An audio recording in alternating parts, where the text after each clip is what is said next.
والذين آمنوا بالله ورسله أولئك هم الصديقون والشهداء عند ربهم لهم أجرهم ونورهم والذين كفروا وكذبوا بآياتنا أولئك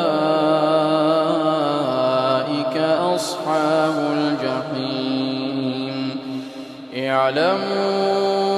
أنما الحياة الدنيا لعب ولهو وزينة وتفاخر بينكم وتكاثر في الأموال والأولاد كمثل غيث أعجب الكفار نباته ثم يهيج فتراه مصفرا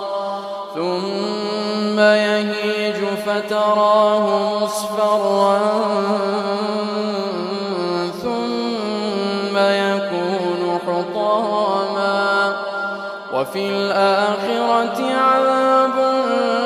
شديد ومغفرة من الله